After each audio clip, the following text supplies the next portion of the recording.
We got the victory. How we gonna keep it?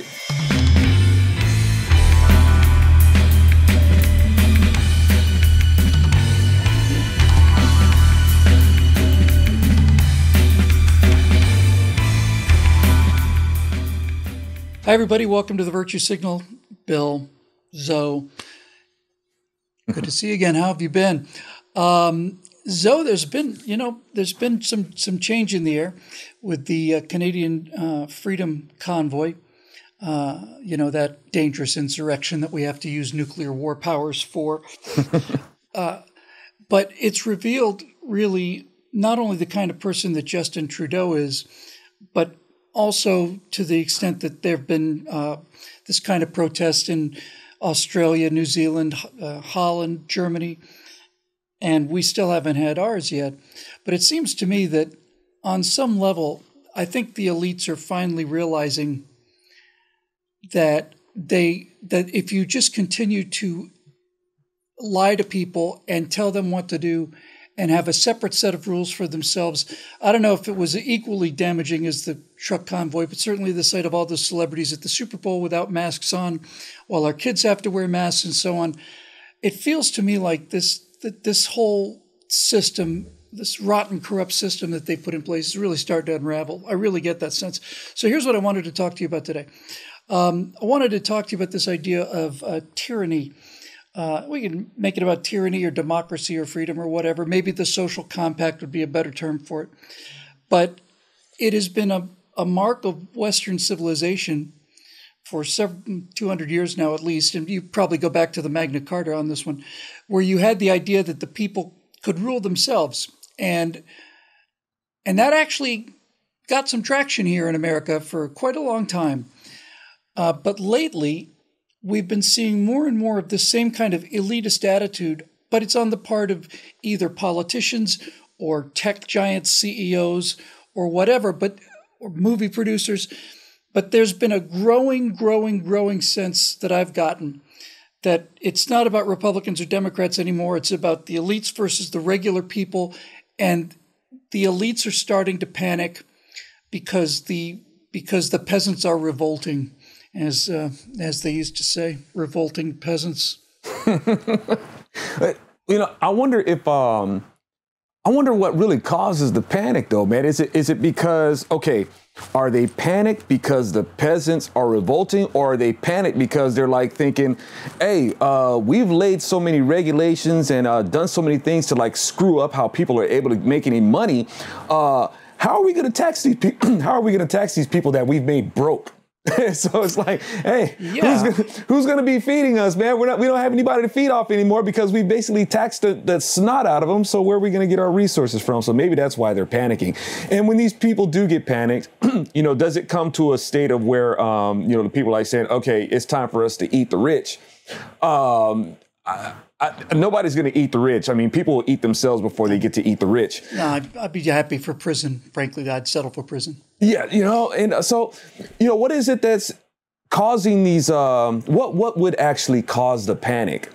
I don't know. It's like when these societies, these people who get so bloated, full of themselves, and the integrity of what it is that they're standing on has just broken down. But when they do get to this state of panic and they do get scared, at that point, ain't it like too late? That's when these systems collapse, Yep. And everything that they basically desiccated just crumbles up from underneath them. I'll tell you what I think they're afraid of. I think they're afraid of the fact that for, decades now, they've been shepherds, and I don't mean good shepherds. They've been the kind of people that pointed to a gate and then all of the sheep just went where they wanted to because the sheep assumed that the farmer or the shepherd was working in their interest. And now they're pointing to a gate and still a lot of sheep going, ma. But some of them are turning to this guy and saying, well, first of all, I don't know if I want to go in there. And secondly, I don't know if I want you telling me to go in there. And then all these other sheep are starting to gang up. Yeah. And some of them are going, Arr. And it really is starting to freak them out. And I think the reason for this, I've pointed this out a few times, In fact, I pointed out in the last Moving Back to America about the Tortured by the Gazpacho, where it's like their control over us is not the kind of control that Nazis or the NKVD or the KGB had. Those people had guns to the heads of people who weren't armed. These people have no control over us other than our own decency and our own, desire not to stand out and wanting to be good people and all the rest of it. But they don't have any actual physical coercive power over us. And so on some level, this whole thing is a bluff. It really is. It's a giant bluff. And I remember 2 years ago now, 2-year anniversary of 2 weeks to flatten the curves coming up, as the Babylon Bee says. But I remember very early in the pandemic shutdown, I want to say a month after they shut down California, Elon Musk basically said, well, I'm looking at the data and the hospitals are not filled and there's nothing like the amount of ventilator use that we thought there's going to be. So I'm going to reopen the Tesla factory. We're going to go back to work. And the state said, well, no, you can't. And Musk said, well, I'm going to. And if you come down to arrest people, don't arrest my employees, just arrest me because I'm the one who told them to come down here. And you know what? He didn't get arrested. And I think the reason he didn't get arrested was because there was no legal grounds to arrest him. And unlike the people who find themselves in prison in Washington, D.C. still in cells without medical treatment, Elon Musk had the means to actually defend himself. And he would be missed if he was put in a dungeon someplace. But my entire point of bringing up the Tesla thing was that he called their bluff. I mean, he said, no, you can't do it. It's a health emergency. Well, I'm doing it. So if you want to arrest me, come arrest me. Nothing happened. That weapon that we talk about, their weapon is slander. We know that. Slander coming in the form of whether it's the race baiting, whether it's the sexism and things like that. That's their weapon. And as we've discussed before, slander is basically the worst thing you can do to somebody without touching them. It's a very powerful and destructive tool. So using that, and basically, no matter what it is that Democrats are able to get away with, I notice it's at this point, it's basically no point in making about a Republican or Democrat. And that's because too many Republicans are acting like Democrats. It ain't Democrats acting like Republicans, but we've gotten to a point where people can't really tell the difference. That's right. And that's also part of the inside-outside realignment, Yeah, it's a far shadow from what the Republican Party was founded to be. A lot of people out there, Republicans, I don't even know why they call themselves Republican. I guess because they hate taxes or something like that. They don't hate taxes. They just don't tax quite as much as the Democrats. I'll buy that. We're not in favor of a small government. We're just in favor of our position is a slightly smaller, large government than the Democrats. There it is, man. I'll buy that for 40 cents on a dollar. But we've got this before the prices go up some more. Right? Yeah, that inflation is a madman right now. And see, that's the other thing. We got this just runaway inflation. You would think, why are they putting all these taxes on us? It's like, you guys are printing your own money. Why don't you guys just go ahead and pay for whatever it is that you want instead of imposing all these things on us? But they're just able to get away with doing this stuff. The hypocrisy, these people can wear masks and these people don't, and just whatever. But no matter what it is that they're doing, it's not as bad as what they've made Republicans out to appear as. And so they're just getting away with this I don't even want to call it soft tyranny. It's insidious serfdom that they're just imposing on us. So all that to say, man, with how is it going to get better? I think it is. I don't want to be pessimistic, man. I think it's going to get much better and quickly. When it does get better, how sustainable is that? It's like, as we keep saying, okay, we get this good thing, and and then all of a sudden, when these easy times comes because things get better and it makes these soft men, how fast is that going to happen, and how fast are we going to lose it? Because, as we're set up to be this self-governing society, we're self-governing based on what? And if you don't have a solid basis of self-governance, well, it's built on sand and it will collapse. So that's why I'm saying, yeah, we can get this back and we can get it. Sure. How sustainable is that, though? Well, this is the thing about this particular species of tyrants, which I don't think we've ever seen before, to be honest with you, in human history. Everybody who's ever commanded somebody else to do something in the past has had either guys with swords or guys with guns or guys with, rocks who would force you to do it. And these guys don't really have that. They've just got the power of social proof and the narrative and all the stuff that you just talked about. But they don't have the ability to actually force us to do anything. And that's what I think I see now. Now, this goes as a data point towards the case I'm making about, it's no longer a democracy because the people who are, or a republic, stopped being a republic when our rights started getting taken away. But it's not even a democracy anymore because the people that are making the decisions and the movies and all the rest of this stuff not only don't care what the regular citizens think, they actually openly despise the citizens of their own country. It's clear that Justin Trudeau really hates most Canadians, honestly, and that he's comfortable with the French-speaking set that he hangs out with at cocktail parties and stuff. But he looks at these Canadian truckers who are nothing but peaceful and happy and friendly, and every one of them's waving a Canadian flag, and he looks at them and he's just disgusted and despises them. And Biden's the same way. Hillary Clinton is the same way. They have nothing but contempt for their people, and this is starting to get some pushback. But what I think really makes this point is there's now an effort to recall the very lenient far left Attorney General of San Francisco and the Attorney General for Los Angeles. And I think the only reason that happens is not because we had a garbage dump in LA that had bubonic plague in it until some conservatives came from out of state and cleaned it up for free. And not because of the homeless thing or so on. It's because, and I don't remember her name, it's because one extremely well-placed Beverly Hills socialite, or Brentwood, I guess, was murdered in her house in Brentwood by an intruder. And all of a sudden, all of those issues about crime and homelessness and all the rest of it wasn't just about the little people anymore. Now they're actually coming, for us. We'd better do something about toughening up the standards now because we've lost one of our own.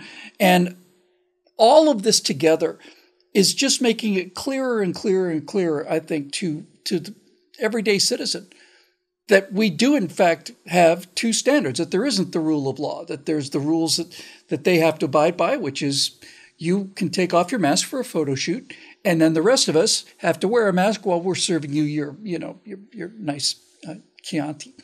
And and that is happening while people still care, It's happening before we've really been beaten into abject servitude over 5 or 6 generations.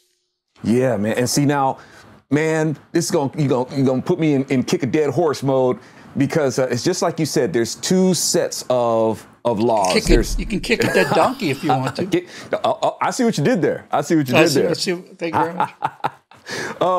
And that's exactly my point. I'm gonna kick that donkey, man. And the thing is, that's where that privilege word comes in. We talk about those standards for these people and the standards for these people, these laws for these people, laws for that. And that's that privilege that unfortunately a lot of conservatives say don't exist. And when I say privilege, I am specifically talking about white privilege. Again, conservatives, please learn this. This is not an admission of guilt for you. This is a way for you to take the Democrats' race-baiting, slanderous weapon and turn it back on you and turn it back on them.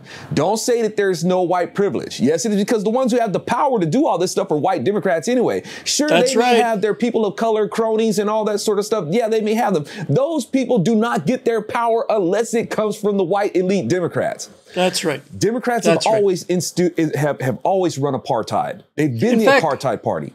You can make the case that by just the act of claiming that society is riddled by white privilege is really a form of white privilege. Yes. Absolutely. It really is. It's kind of like, we got, nothing else to do except, take medication for our neuroses. we can afford to say, oh yeah, we can afford to say that we're guilty. We're completely down with the movement because these rich white progressives that make the rules that everybody else has to obey, but that they as tyrants don't have to obey.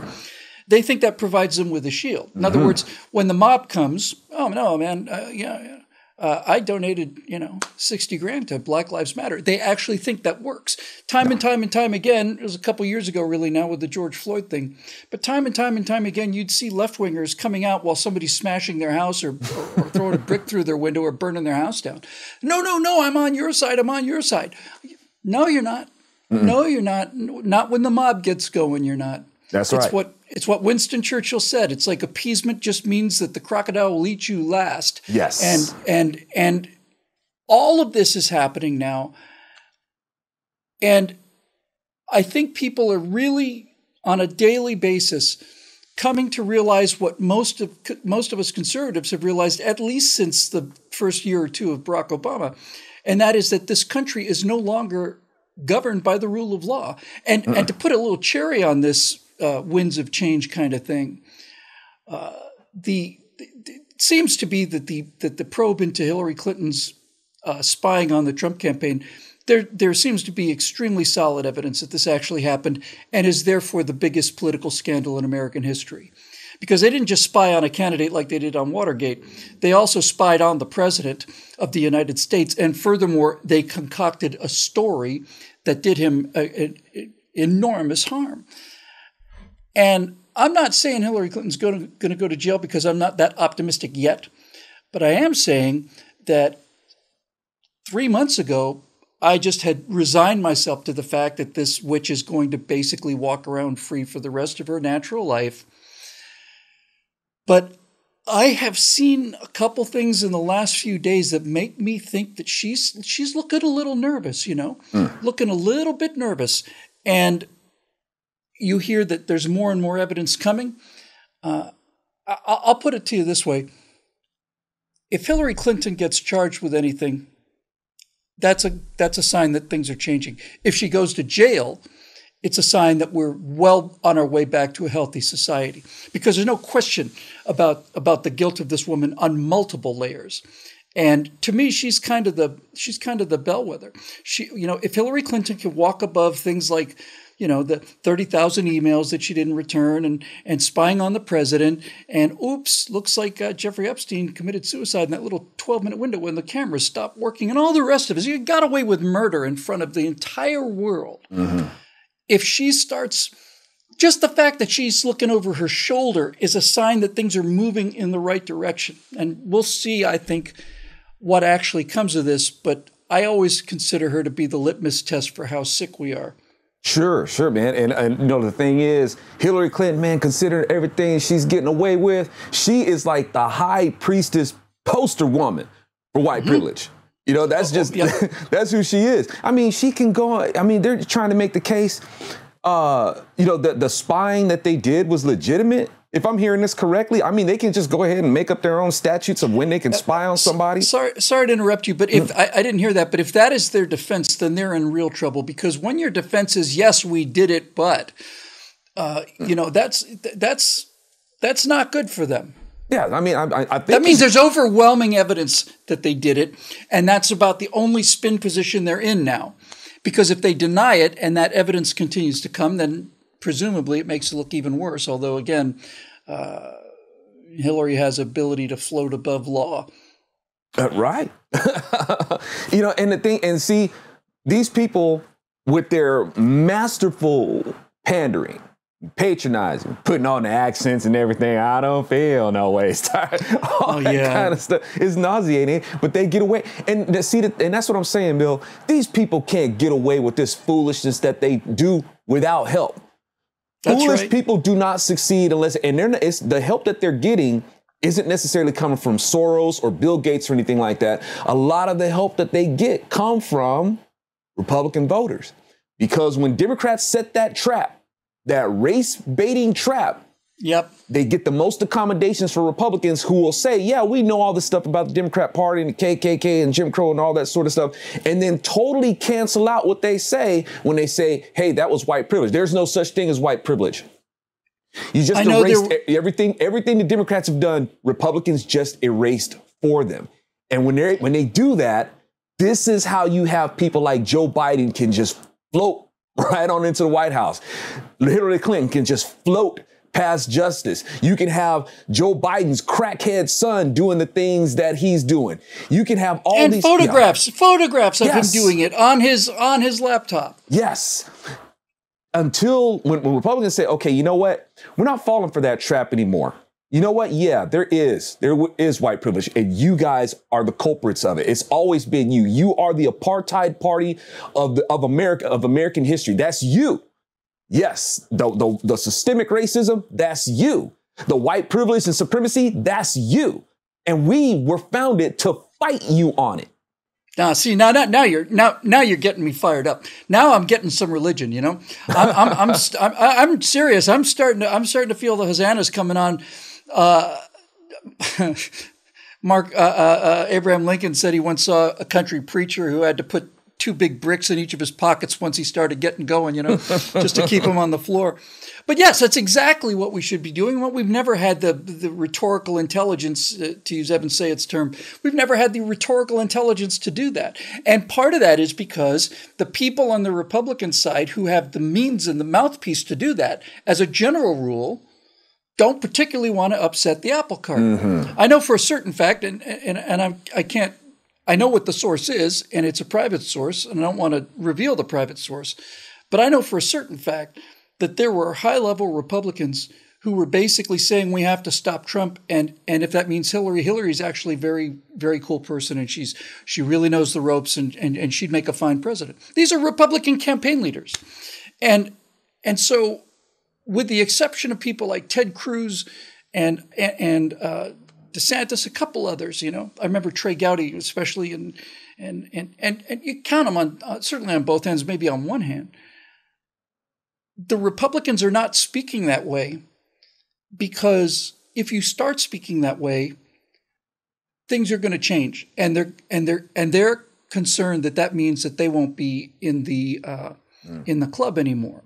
And I see politicians looking at re-election like it's the last helicopter out of Saigon, you know, or the last you know, C-17 out of Kabul. Now I guess I need to say, but they're worried, and they seem to be getting more worried all the time. And tyrants, all tyranny is predicated on fear. Mm-hmm. In order for me to tell you what to do and make you do something you may not want to do, you have to be afraid of the consequences of not doing that. And for the victims of the Holocaust, you know, the Jews and the non-Jews, and also for the victims of the Soviet system or the Chinese system or the Cuban system or whatever, the fear is that if I don't do what I'm told to do, somebody's going to come and take me away in the middle of the night and shoot me, probably shoot my family too.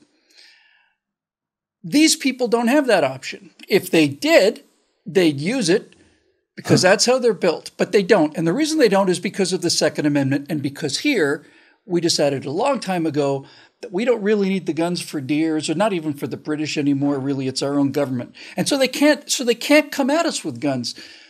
And what I think is going on right now is I think this elite is beginning to realize, to their horror, that we're beginning to realize that they really don't have any power over us at all. And if we can get that message out, then it's all over for them. Yes, right on, man. I hope that a lot of folks will realize that, yes, these people really don't have power. It's supposed to be, power to the people. It's supposed to be we the people and things like that. But there's so much in it. I don't even know if it's so much that it's even most of the culture, but it doesn't take most. A minority of people can do a lot of damage. Yep. Or a lot of good. Or a lot of good. Thank you. Now, it ain't so much about people being afraid of being dragged out in the streets, and shot or executed. What people are afraid of now, man, is people are afraid of not being seen as a good person.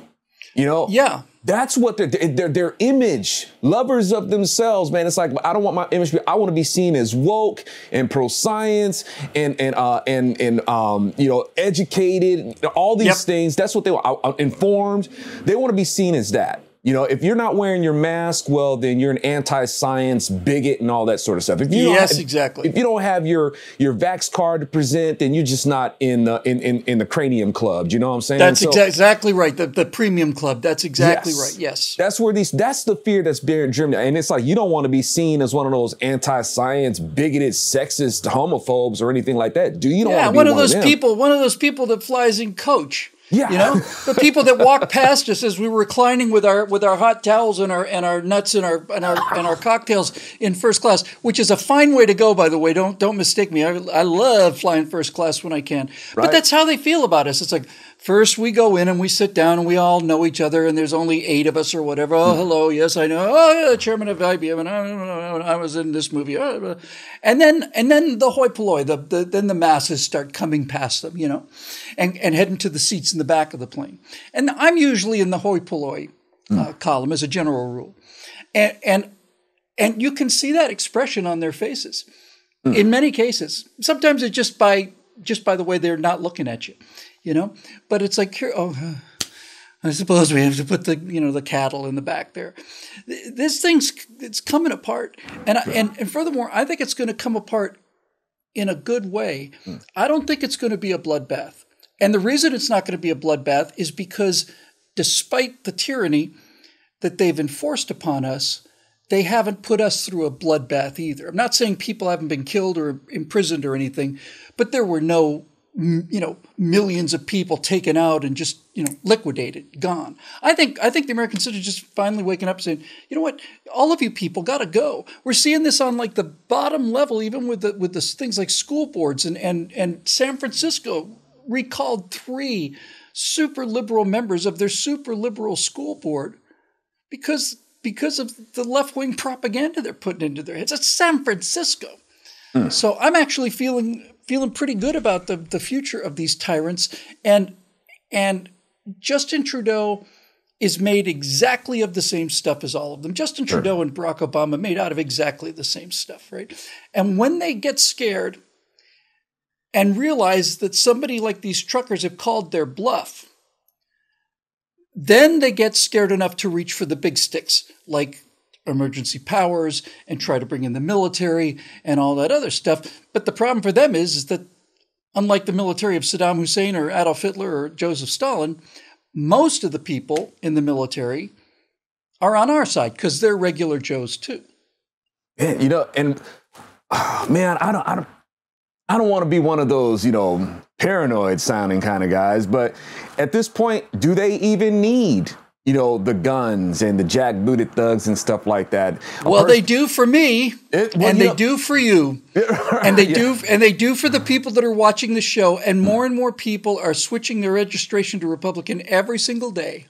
And the thing is, when people go, it's like a person goes in a hospital. That used to be kind of like a safe place to go if you were sick.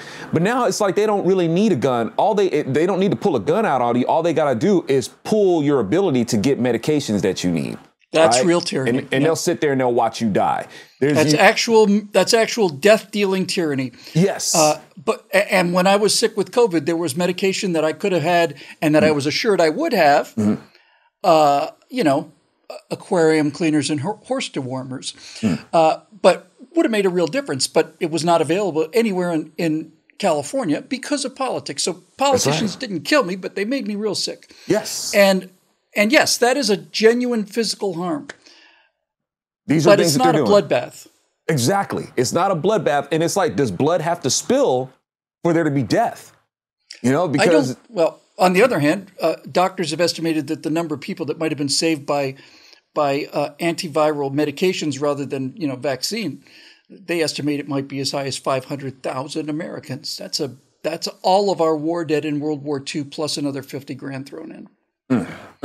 And this tyranny that's coming down on people, and it's when we think about what these people are afraid of and at what point they get afraid, it's unfortunate that it seems that money talks and can cause fear or incentive more than the Lord does. Like, say, for instance, you can go, they can shut down these churches. And it's not like I'm seeing like mega churches saying that if you don't let us have church service, well, we're going to leave. They're not doing that. But that Canadian guy arresting him on the freeway, that Canadian preacher who said, get out of here. Right. There wasn't a lot of, there's every, here and there, we got some folks who will stand up, to the Gestapo. When they come in and want to, flex some, their little muscles and stuff like that. But a lot of churches accepted being shut down. Whereas you have Elon Musk says, hey, man, I'll leave. But the scary thing about that is when you have money, whether it disappears or not, they're afraid of that more than the repercussions of going against the house of God. Yeah. When it says on our money, in God we trust, but it's like, give me that money, right? Yep. And I'll take my business and my money with you, with me if I don't like it. But when you have a state that is more concerned about the money more than the offense that they bring against people's God-given rights, these are the kind of things where it's like, okay, how sustainable is it when we're supposed to have this self-governance and the church that was slow to say, hey, we're not shutting our doors. You want to come and arrest us? You can come and arrest us. We got the word of God here, right? Said that had disciples, man. They weren't afraid to go to jail. All right. Christians were ready to go to the lion's den or go into the arena in the Colosseum and be hacked to death or eaten alive by lions because of their faith. But we're not willing to call the bluff of these petite tyrants, these petticoat tyrants, Karens, basically, enslaved by a nation of Karens. I want to speak to the manager. Oh no, I'll give up my core beliefs. Just don't make any more trouble. Right. Right. So, here, cheers to the truckers, Bet your life. That said, we're going to ride on through this barricade and, not to try to, beat anybody over the head or anything like that. But, just to answer the question of I try to be optimistic. I don't want to be a Debbie Downer or anything like that. Just make sure that we have a contingency of thought. It was like, okay, we got there. We're victorious. We turned this thing around. We got the victory. How are we going to keep it? This is it. And this is why I was saying I wasn't happy about saying this. Didn't give me any pleasure. But if you want to cure people of these bad ideas, you got to give it to them. And when they have Donald Trump as president, they can talk about whatever fictions of socialism and social justice they want to. Once they're actually in power, regardless of how they got there, now you realize your gas is 50% more than it was last year and all the rest of all of this stuff. And you see the double standards and all the rest of it, and people are just waking up. That's what it is. It's just a great awakening. I personally am going to sit back with the popcorn on this one. I really am. I see things getting better and better on a daily basis. Again, in the case of Germany at Stalingrad, in the case of Japan at Midway, the war was lost, but the war was lost early in the war. Things got much worse before the war was over, and I think that's going to happen too. But I think they've given it their all, and they've been defeated, and that means the real dying is going to come once they start clamping down, and that dying is a metaphorical term, I think. Damage, I should have said. Anyway, that'll do it for this edition of The Virtue Signal, made possible by you, the members at BillWhittle.com, most of you anyway. If you're not and you enjoy these messages, we are out there trying to fight against George Soros and $40 billion of propaganda by talking about these things, not always agreeing about them, just talking about them. And some of the most spirited and interesting conversation is going on in the forums at BillWhittle.com. So something for you to think about. And you may have all kinds of friends that you haven't met yet. In any event, the link is below. For Alfonso Rachel, I'm Bill Whittle. Thanks for joining us. We'll see you next time on The Virtue Signal.